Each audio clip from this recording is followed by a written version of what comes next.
हत्या क्यों किया? क्योंकि एक नागरिक ने उन पर यह आरोप लगाया है कि रावण के यहाँ रहने के बाद भी आपको पवित्र मानकर उन्होंने आपको स्वीकार करने की भूल की है। इसका अर्थ तो यही हुआ कि अभी भी उनके मन में मेरे लिए संदेह है। नहीं भाभी, नहीं। मैं अपने भैया के मन को अच्छी तरह जानता हूं। उनके मन में आपके प्रति संदेह न तब था न अब है। उन्होंने तो केवल अपने राजधर्म का पालन किया है। वे इतने निर्दय कैसे हो गए कि अपनी गर्भवती पत्नी का परित्याग करने से उनके वंश की कीर्ति कलंकित नहीं होगी? यदि वे रघुवंशी साम्राज्य के महाराज हैं, तो मैं भी उसी राज की राजरानी हूँ। उनकी मर्यादा को कलंकित होने से बचाना केवल उनका ही नहीं, मेरा भी कर्तव्य है। इस संबंध में मैं क्या कहूँ भाभी? आप तो स्वयं धर्म स्वरूपिणी हैं। धर्म स्वरूप है तुम्हारे ज्येष्ठ भ्राता श्री राम। धर्म स्वरूप है रघुकुल के पूर्वज। वे ही धर्मात्मा है, वे धर्म के रक्षक हैं। मैं तो कलंकिनी हूँ। न मेरे पास धर्म है, न धर्म की मर्यादा। भाभी, लक्ष्मण, वनवास उन्हें हुआ था, मुझे नहीं। फिर भी मैं उनके साथ गई, पग पग पर कष्ट झेले। रावण ने मेरा हरण किया था, इसलिए तुम्हारे भैया ने मेरी अग्नि परीक्षा ली। मैंने बुरा नहीं माना। इस अवस्था में मुझे फिर से वन में भेज दिया, इसका भी मुझे दुख नहीं। दुख है तो इस बात का कि उन्होंने मुझे पराई समझा, मुझ पर अपना विश्वास खो दिया। अपने मन की छोटी से छोटी बात मुझे बताने वाले मेरे प्रभु ने इतनी बड़ी बात मुझसे छुपाए। तुम सबको बताए। अगर पत्नी पर से पति का विश्वास उठ जाए तो उसके जीने का क्या लाभ है? क्या लाभ है? रुक जाइए भाभी, रुक जाइए। आपको मेरी सौगंध है। नहीं लक्ष्मी, नहीं, मुझे मत भाभी, रोको। भाभी, आपके साथ घोर अन्याय हुआ है, ये सत्य है। फिर भी आपको अपने जीवन के साथ किसी और की हत्या करने का क्या अधिकार है? आप अकेली इस वन में नहीं आई हैं। रघुवंश का भावी उत्तराधिकारी भी अपने साथ लाई है।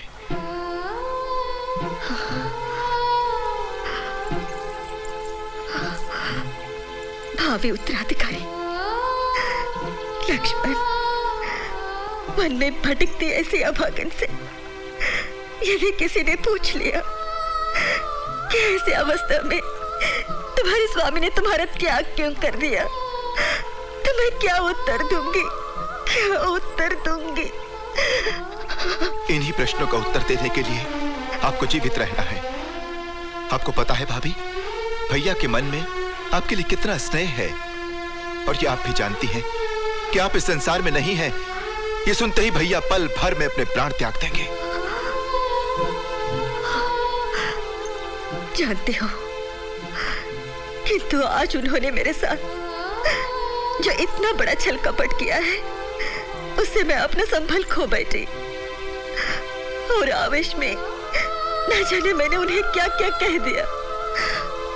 लक्ष्मण, मेरी ओर से उनसे क्षमा मांग लेना और मेरा अंतिम संदेश दे देना कि मैं स्वप्न में भी रघुकुल की मर्यादा को कलंकित नहीं होने दूंगी। भाभी, भाभी, आपसे मुझे सदा ही पुत्र जैसा स्नेह मिला है। आपके चरणों को छूकर मैं हर दिन प्रातः आपसे आशीर्वाद लिया करता था। अब ये पावन चरण मुझे कहां मिलेंगे?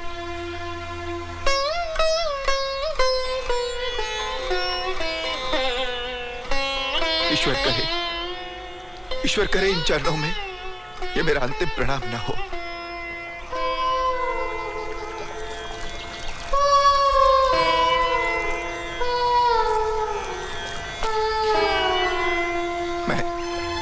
मैं जा रहा हूं, मुझे क्षमा कर देना भाभी। मुझे क्षमा कर देना भाभी, मुझे क्षमा कर देना।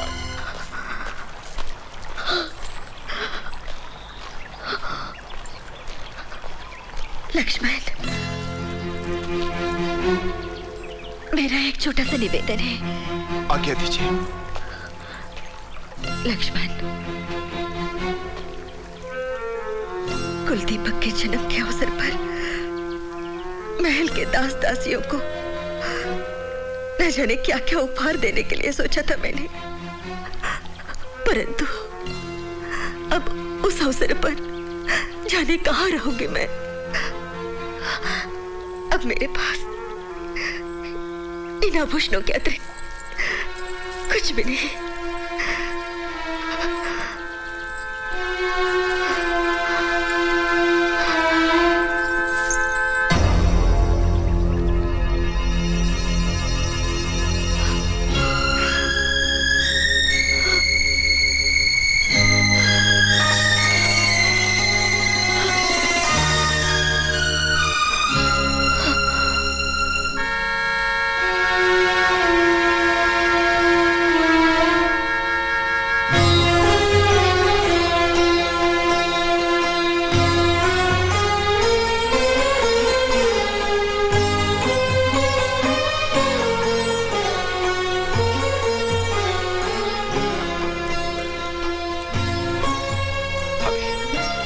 भाभी आप धन्य है। भैया ने तो मांगने पर भरत को अपनी पादुकाएं दी थी, आपने तो जानकर ही मेरी इच्छा पूरी कर दी। मैं निहाल हो गया भाभी, मैं निहाल हो गया, मैं निहाल हो गया।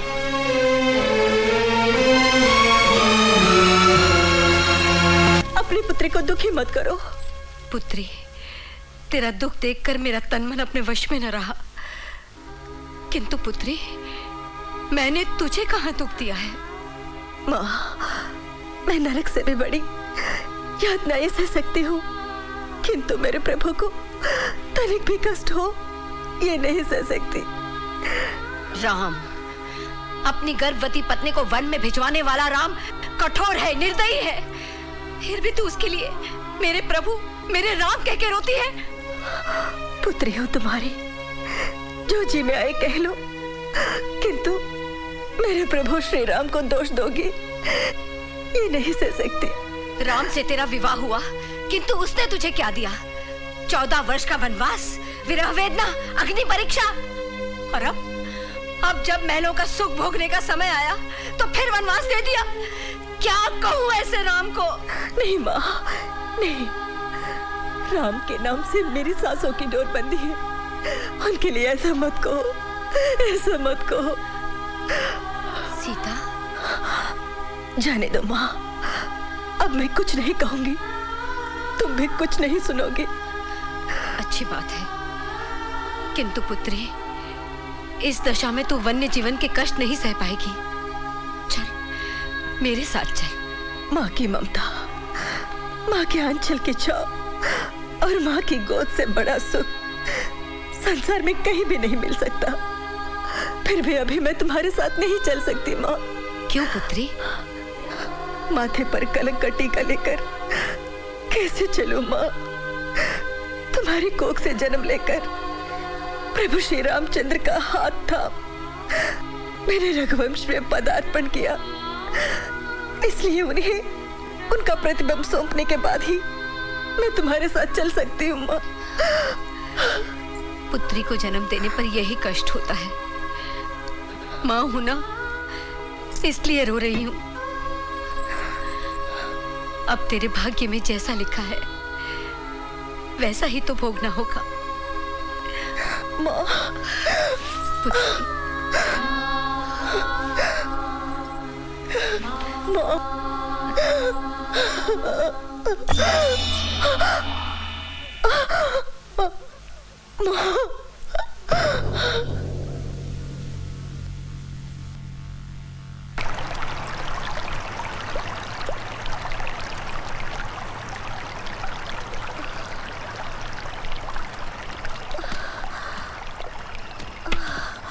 तुम कौन हो देवी, और अकेली इस निर्जन वन में क्या करने आई हो?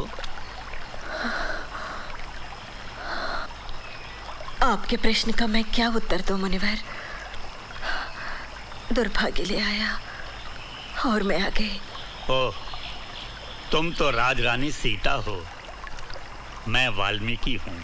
सीता और राम के चरित्र को रामायण के रूप में रचने वाला।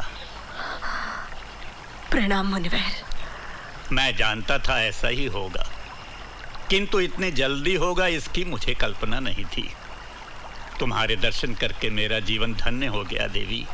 आओ मेरे साथ आश्रम चलो। नहीं, मैं कलंकिनी हूँ मुनिवर। मेरे साथ चलने से आपका आश्रम अपवित्र हो जाएगा। नहीं देवी, तुम कलंकिनी नहीं, तुम तो आदिशक्ति हो, जगत माता हो, साक्षात लक्ष्मी हो। तुम्हारी महिमा मुझे ज्ञात है। निरंतर राम नाम के कीर्तन से गुंजायमान मेरे आश्रम को अपने पावन चरणों से पवित्र करो देवी। आओ। मुनिवर, विपत्ति के इस समय में आप मेरे लिए देवता जैसे प्रकट हुए हैं। मैं आपके साथ अवश्य चलूंगी, किंतु रुक क्यों गई देवी? कहो, क्या कहना चाहती हो? यही कि मेरे नाम का किसी को पता न चले। तुम तो सहस्त्रों नामों से पूजी जाने वाली लोक माता हो, तुम्हें नाम की क्या कमी? लोक पावनी के नाम से मेरे आश्रम में रहना। आओ देवी, आओ। गुरुदेव आ गए। हाँ, आ गए। गुरुदेव। प्रणाम गुरुदेव। सरस्वती। जी गुरुदेव। विद्या। जी गुरुदेव। ये लोक पावनी देवी हैं। इनके पदार्पण से हमारा आश्रम धन्य हो गया। अब ये यहीं रहेंगी। तुम सब इनकी सेवा के लिए सदा तत्पर रहोगी। जी गुरुदेव। ले जाओ इन्हें। अच्छा गुरुदेव। जाओ बेटी।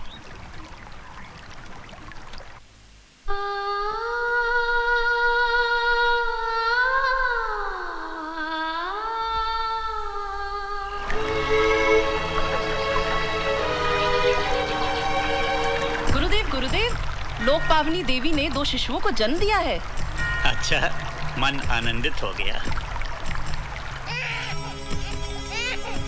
प्रणाम। पधारिए गुरुदेव। देखिए ना गुरुदेव, दोनों ही देव कुमारों जैसे लगते हैं। गुरुदेव, आप इनका नामकरण कर दीजिए। पुत्री, इनका नामकरण तो विधाता बहुत पहले कर चुके हैं। तुम्हारे छोटे पुत्र का नाम है लव और बड़े का कुश। लव और कुश? हाँ पुत्री, लव और कुश दोनों ही अपने पिता की भांति परम वीर और कल्याणकारी होंगे। एक नहीं, 2 नहीं, पूरे 10 वर्ष बीत गए जिस दिन से लक्ष्मण सीता को वन में छोड़कर आया है। उस दिन से आज तक मेरे राम के मुख पर मुस्कान नहीं आई। कितना सुंदर उपहास है। प्रजा की इच्छा पूर्ति और उसके सुख के लिए भैया ने भाभी का त्याग किया, किंतु परिणाम क्या हुआ? प्रजा पर दुखों के पहाड़ टूट पड़े और भैया का एक एक पल भाभी की स्मृति में बीतता है। अब तो ऐसा लगने लगा है।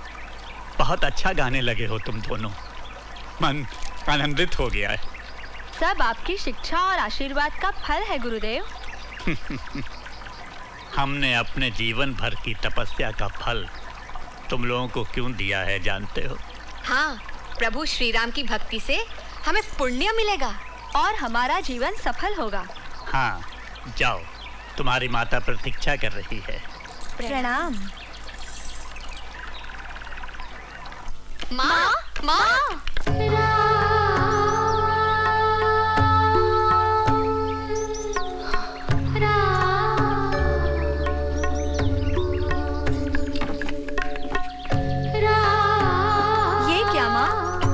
अच्छा नहीं गाया? हमसे कुछ अपराध हुआ है माँ। हमारे किसी कार्य से तुम्हारे मन को चोट पहुंची है? किसी ने तुमसे कुछ कहा है माँ? बताओ माँ, तुम्हें क्या कष्ट है? क्या चिंता है माँ? जो पुत्र अपनी माँ की चिंता दूर न कर सके उसका जीवन व्यर्थ है। बोलो माँ, बोलो, तुम्हें क्या चाहिए? यदि तुम कहो तो हम तुम्हारे चरणों में स्वर्ण का अंबार लगा दें। तुम दोनों मेरे लिए किसी भी स्वर्ण के अंबार से बढ़कर हो। पुत्र हो, मेरी संपदा हो। तुम्हारे अतिरिक्त मुझे कुछ भी नहीं चाहिए। तो फिर तुम रो क्यों रही हो माँ? तुम दोनों के मुख से रामायण का मधुर गायन सुनकर मेरा हृदय भर आया और खुशी से आंखें भर आई। क्या खुशी में भी आंखें भर आती है माँ? हाँ, यदि खुशी खुशी जैसी हो। माँ, सीता राम जैसी दंपत्ति समस्त भूलोक में आज तक नहीं हुई, संभवतः होगी भी नहीं। इसलिए सीता के वियोग का दुख राघवेंद्र को जीवन भर रहेगा। क्या ऐसा कोई उपाय नहीं जिससे राम के दुख का भी निवारण हो जाए और प्रजा भी सुखी हो जाए?